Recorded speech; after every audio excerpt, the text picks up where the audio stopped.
morning, Isabella. How are you? Fine, thank you, Marsha. Nice to see you, and thank you again for being part of this wonderful community revival.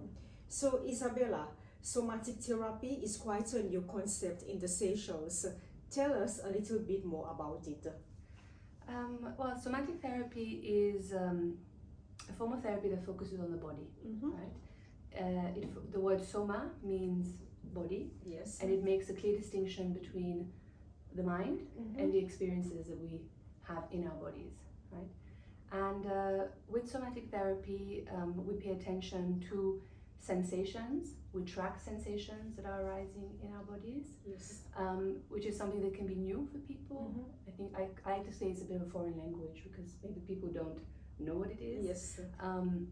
But together in line with the therapy, we work together in coming into relationship with our bodies, because it's based on this principle that we have actually three brains or three neurological centers. We have the mind, which everybody sort of thinks it's the primary, but we also have our heart and our gut and our whole nervous system that communicates with us on a day-to-day. So that's good. What pushes you to take that route? Oh wow, it's my own experience, really. It's your own experience. It's my own experience in finding my journey. Been my journey, and it continues to be my journey back to my authentic self, what it is that I want to do, what is my expression in the world. Yes, of and course. so that's what led me to this. It's my own challenges, my own pain, my own suffering, that has led me to doing this practice. Yeah. So basically, if I hear you correctly, you went through a process of self-discovery. Yes, I did. Yeah. Do you feel about the self-discovery? I think self-discovery is part of self-love and accepting who we are. Do you think each one of us should go on that journey in order to understand, like you said, our authentic self? Yes, absolutely. This concept of the authentic self is something that we, the life lessons that we have often lead us to facing ourselves, Yes. right? And so often, one of the things that I do focus on in the people that I work with is people often find themselves in a space where there's a part of them that wants to be in connection with their authentic self, but then there's so many things that are in the way of that, right?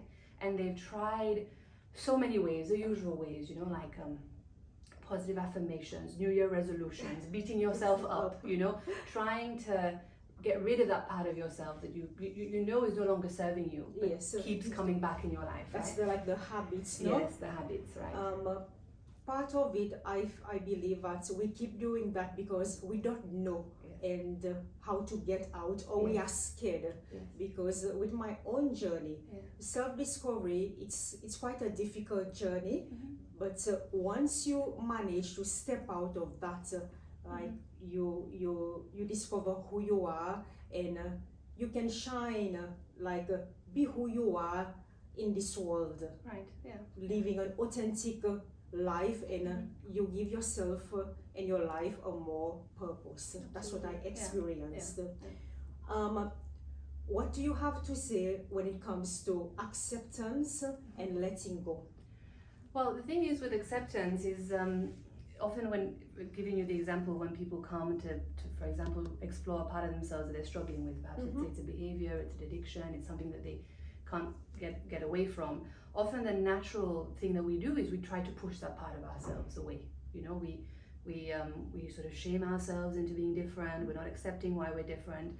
And with somatic therapy, what we do is we use the felt sense in the body to come into relationship with that part of us. Being able to connect, where does that part of me sit in my body? Where do I see it? Does it sit in my heart when I connect? Does it sit in my stomach? Does it sit in the tension in my shoulders, or this pit in my, all of us have this pit in our stomach?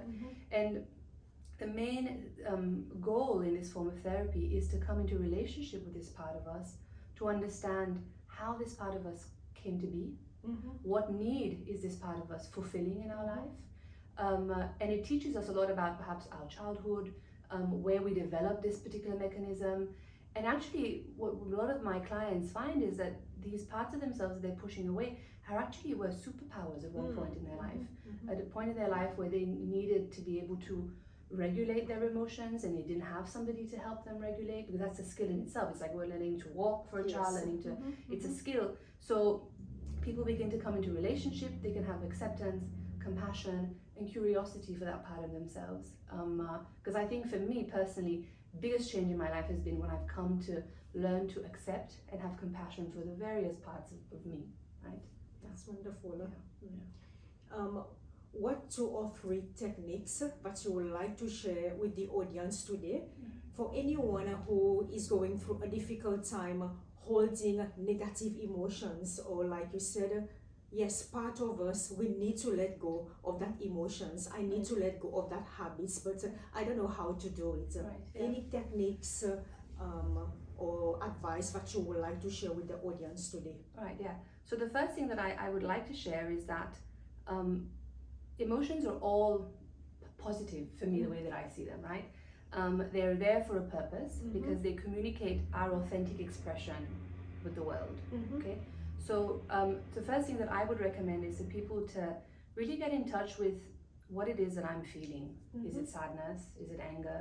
Is it fear? Is it shame? Is it joy? Just to be able to name it is already a big step in acknowledging what it is that what we're experiencing, right?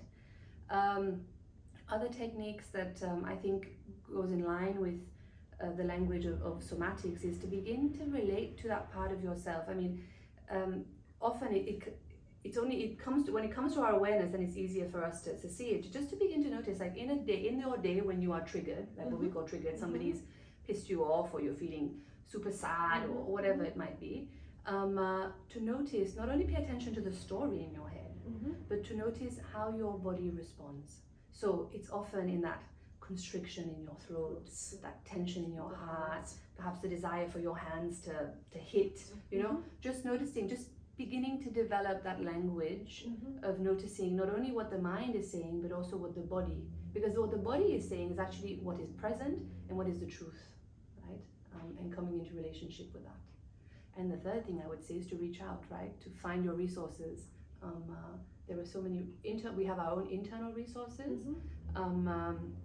For example, sometimes when we're noticing that we may be feeling that constriction in our throat, perhaps sometimes we might be experiencing that difficulty to breathe, that comes with this fear that we experience in life, is to find a resource, a part of your body that feels good.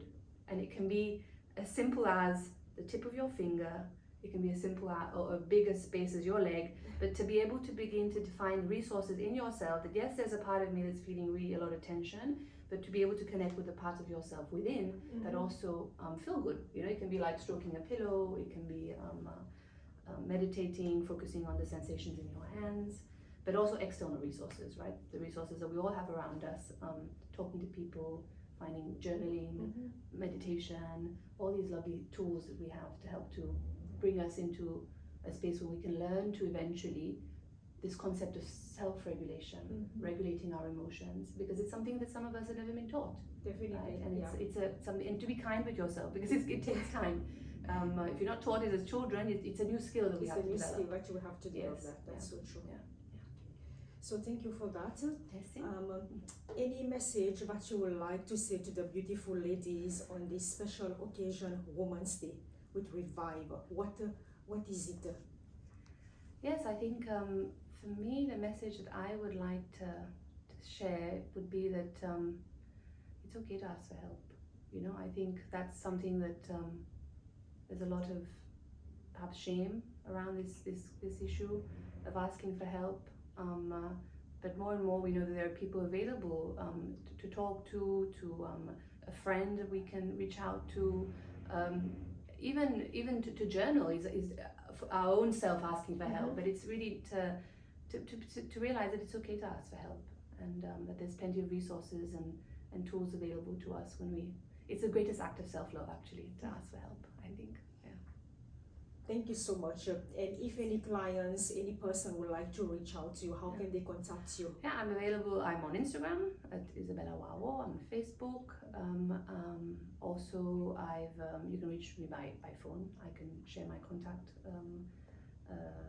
with you, and by email. So they're all available on my Instagram page, so you can reach me there.